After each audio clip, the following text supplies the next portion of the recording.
Well, Mondeo fans, it's bad news and good news for the old Mark III. Bad news is the insurance company says this damage is bad enough to write it off. Good news is they valued it higher than I expected, so I'm going to put it back on the road. Before we get into that, we've now got stickers. Check the little box up there, see the link. Up on Redbubble we can now buy stickers and mugs and t-shirts, all kinds of loads of really cool stuff to make your car look good and enjoy your life and be furiously happy with furious driving or something. Anyway, I've now ordered 2 doors for this car. The rear door was £30 and that came from an eBay car breaker up in Chesterfield maybe? It was about 300 miles from here, but I happened to be passing for work, so I grabbed that home and that's now about to go on the car. The driver's door, I've ordered one, but the breaker's out in Lincolnshire and they're struggling to find a courier, but that'll be here soon. But most importantly, I've got to get it MOT'd. The insurance people say this car is not safe to drive until it's had a new MOT because that door is dented. I've basically hammered the dents out a bit so the door handle works properly.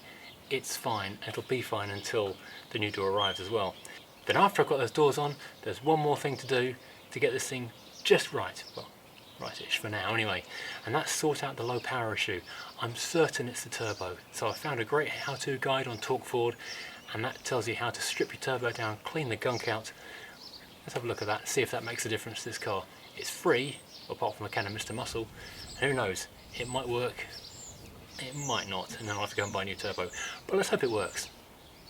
Well, the nice people at Adrian Flux have said, yes, I can drive the car again and have it insured back on the road, a legal category N for not serious, I guess, write off, but recovered to the road, as long as I go and get an MOT. So I'm on the way right now to go and see if this thing will pass with just minor panel damage, because really there's nothing wrong with it, and I had 6 months MOT left on it anyway, so fingers crossed. We'll be driving out of here with a pass in just a moment.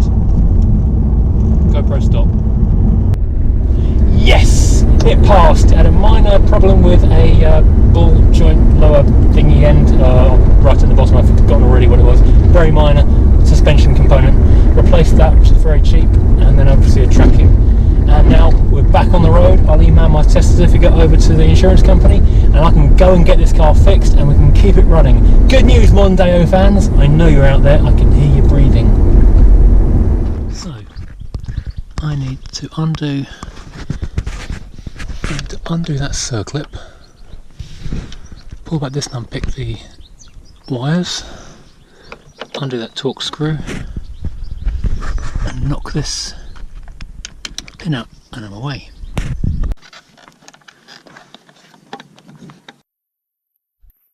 That came off too easily really. Put that somewhere safe.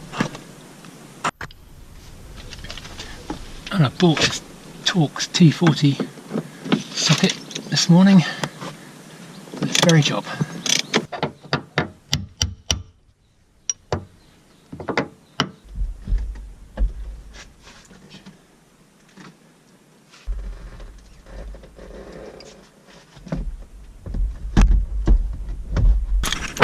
Here's the test, if that worked or not.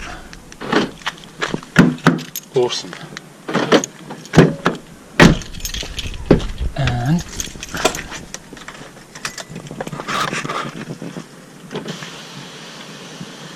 one touch. One touch down anyway. Cool. So the front door has arrived, but it's not completely perfect, as someone has helpfully cut this loom off and dismantled a bit. Dismantled more inside than I'd hoped for. So it's not the 5-minute job I was hoping to switch the door over, but it's going to be a little bit of faffing around, so it's going to have to wait until next week for this to go on. Now this door handle on the back door is in perfect condition still, unlike the battered one on the front, so I'm going to steal it and stick it on the new front door, which doesn't have a handle. First of all, we'll stick a T15 Torx screwdriver through here, and this should lift out. Yeah, a bit messy, but yeah, that comes out, and that should then slide backwards and lift out, like that. So now I have a nice door handle for the front.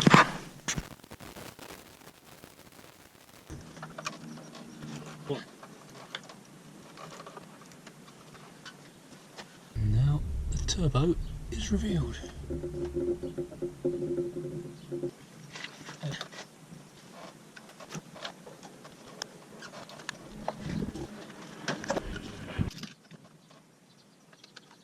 here are two oil pipes I need to undo. One has got a pair of 8mm bolts, the other has a 13mm banjo bolt, and I can see neither of them because it's all upside down. The first oil line is almost impossible to see.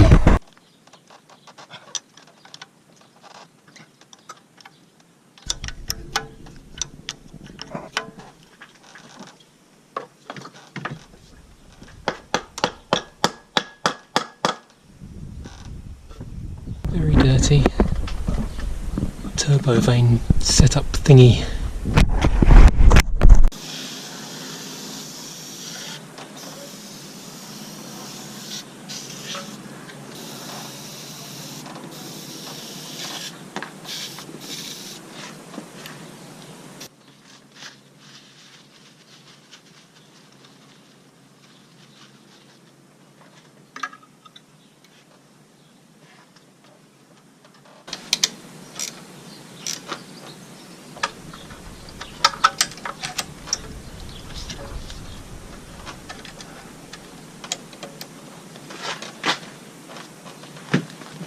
Tiny circle. There we go. Click. Yeah.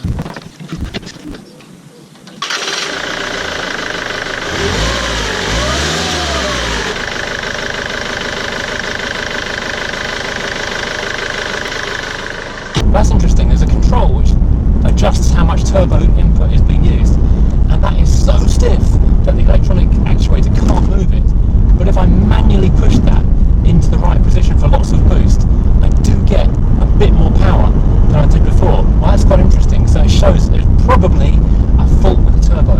Now I've been looking into the cost of it, and a recon turbo is going to be £500 or £600. But I've found on eBay, and this is the best buy of the year probably, for £190, not including the electronic actuator because that works, from Latvia, a reconditioned turbo, next day delivery. And they want my old one back with a £100 surcharge, which is fair enough, but 190 quid, that looks pretty cool.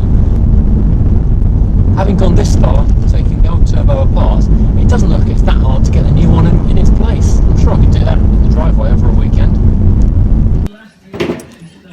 It moves nice and smooth.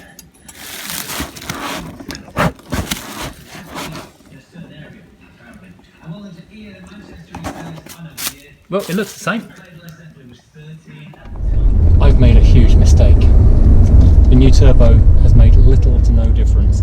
It's a bit better, so 0 to 30, 35, it's a lot smoother than it was before with a bit more pull, and as you sort of carry on up to 40 miles an hour, there is still a bit more go. But ultimately, you hit 50 miles an hour pulling onto a motorway and it just stops like you've driven into a brick wall. So the turbo was a problem, and that has fixed some things, but honestly, it's not completely fixed, and I don't know what else is going to be the solution now because it's still not quite right. To be honest, I'm glad I didn't try and tackle it like I thought I might, because Trevor said it took several hours with a gas axe heating up the bolts and shearing them off and cutting them out. It was not a fun job taking this old manifold off apparently, so I'm glad I left it to him and paid him what was pretty cheap for the effort involved, frankly. Rebuilding it made a bit of difference, and it was kind of proof of concept that maybe that the turbo wasn't quite working properly. So there we are, one MOT'd, one nearly fixed, well, apart from the door. Mondeo back on the road again, saved for future generations to enjoy and for me to potter around in and trying to save a bit of fuel. Thanks for watching, please hit like and subscribe, and tune in next time to see whatever else we can do to this poor old beast of a car.